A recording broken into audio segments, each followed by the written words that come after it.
নজর রাখবো আবহাওয়ার খবরের দিকে। আজও কলকাতা সহ দক্ষিণবঙ্গের সব জেলায় ঝড় বৃষ্টির সম্ভাবনা রয়েছে। মুর্শিদাবাদে ভারী বৃষ্টির আশঙ্কা রয়েছে। আর বজ্রবিদ্যুৎ সহ বৃষ্টির সঙ্গে 30 থেকে 40 কিলোমিটার গতিবেগে দমকা ঝোড়ো হাওয়া বইবে। কাল রাতে কলকাতায় প্রায় 40 মিলিমিটার বৃষ্টি হয়েছে। রাতে তাপমাত্রা স্বাভাবিকের তুলনায় 5 ডিগ্রি নেমেছে।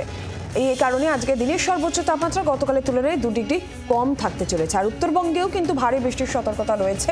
6 জেলায় ভারী বৃষ্টির সম্ভাবনা বেশি। আরব সাগরের শক্তিশালী ঘূর্ণাবর্ত আর কয়েক ঘন্টার মধ্যেই নিম্নচাপে পর্যবসিত হতে চলেছে। পাশাপাশি 26 অথবা 27 মে বঙ্গোপসাগরেও একটি ঘূর্ণাবর্ত তৈরি হবে, যা নিম্নচাপে পরিণত হওয়ার প্রবল সম্ভাবনা। এই দুটি সিস্টেমের দিকেই এই মুহূর্তে নিবিড় নজর রাখছে নয়াদিল্লির মৌসুম ভবন।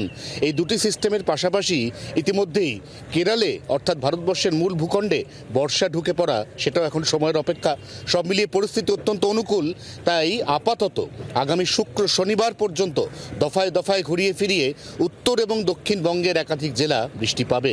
এই মুহূর্তে তাপমাত্রা বৃদ্ধির আর কোনো আশঙ্কা থাকছে না এবং অপেক্ষাকৃত শীতলতরভাবেই শেষ হচ্ছে 2025 সালের মে মাস, এমনই জানাচ্ছে নয়াদিল্লির মৌসুম ভবন।